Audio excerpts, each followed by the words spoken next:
হরে কৃষ্ণ। আজকে আমরা যে বিষয়ে আলোচনাটা করব, ভগবান হচ্ছেন সত্য, নিত্য, সর্বজীবের সহিত সকলের তিনি মঙ্গল করেই থাকেন। একটা কথায় বর্ণনা করা হয়েছে, ভগবান যা করেন মঙ্গলের জন্য, কিন্তু কেউ বিশ্বাস করে আবার কেউ বিশ্বাস করে না। তাই যারা ভগবানের যারা ভক্ত, তারা ভগবানের এই কথা বা সাধুদের কথা সুন্দরভাবে শ্রবণ করে তাদের নিজের জীবনকে অতিবাহিত করে। তো ভগবান সর্বজীবের শহীদ হওয়ার ফলে কেউ বোঝে, কেউ বোঝে না। এটা হচ্ছে যে যার স্বতন্ত্র বুদ্ধি। যেরকম সূর্য পৃথিবীতে সকলের কাছে কিরণ দেয়, সেটা বাদ বিচার করে না যে এটা ফুলের বাগান, এটা মন্দির, এটা বাগান, এটা মলমূত্র, এগুলো বিবেচনা করে কিরণ দেওয়া হয় না। তাই ঠিক সেরকম ভগবান হচ্ছেন নিরপেক্ষ, তিনি সকল জীবের সহিত তিনি সকলের মঙ্গল করে থাকেন। কিন্তু যেহেতু আমরা বদ্ধ জীব, তাই আমরা বুঝতে পারি না যে ভগবান আমাদের কত দয়ালু, কত কৃপালু। তাই কেউ ভক্ত হলেও সেও খাদ্য পায়, আবার যারা অভক্ত তারাও খাদ্য পায়। ঠিক সেই ক্ষেত্রে আমাদের জীবনযাপন যখন কৃষ্ণ ভাবনায় ভাবিত হবে, তবে এই গুরুত্বপূর্ণ কথাগুলো আমরা হৃদয় করতে সক্ষম হব। তাই একমাত্র ভক্ত যারা সাধুসঙ্গ করেছে, যারা ভক্ত সঙ্গ করেছে, ভগবানের প্রতি যাদের সুদৃঢ় বিশ্বাস, তারাই এই কথা বিশ্বাস করে। আর সাধারণ মানুষ তারা বলে ভগবান আছেন, ভগবান না থাকলে গাছের পাতা নড়ে না, এটাও তারা বলেই থাকে। কিন্তু এই কথা বলেই তাদের ভাবনাটাই শেষ করে দেয়। কিন্তু একজন ভগবানের ভক্ত তারা উপলব্ধি করে, তার প্রত্যেকটা জায়গায় অনুপ্রমাণকে তারা অনুভব করে যে ভগবান সর্বভূতে বিরাজমান করেন।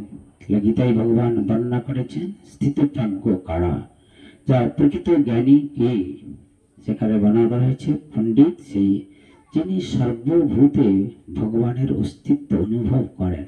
সর্বজীবের প্রতি যারা করুণা প্রকাশ করে তারাই হচ্ছে প্রকৃত জ্ঞানী, প্রকৃত স্থিতপ্রজ্ঞ। তাই আমাদের জীবনের বিষয়বস্তু যদি আমরা জানবার চেষ্টা করি, সেটা হচ্ছে ভগবান প্রত্যেকটা হৃদয়ে অন্তর্যামী হয়ে রয়েছেন।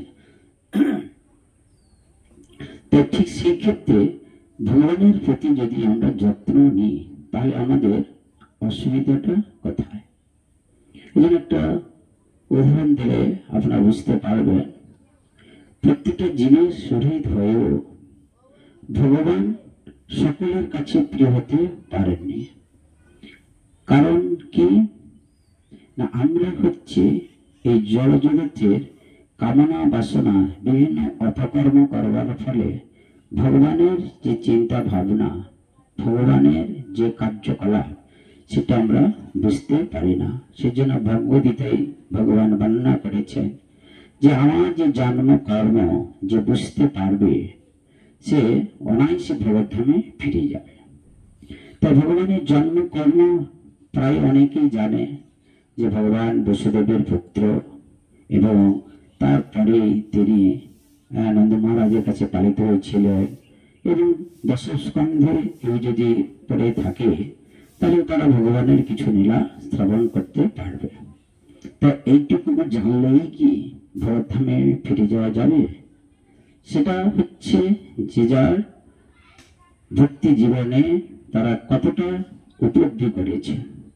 কিন্তু শাস্ত্রীয় সিদ্ধান্ত হচ্ছে ভগবত তত্ত্ব বিজ্ঞান যিনি অনুভব করতে পারবেন, যিনি বুঝতে পারবেন বাসুদেব সর্বমিতি সহমাত্মা সুদুর্লভ।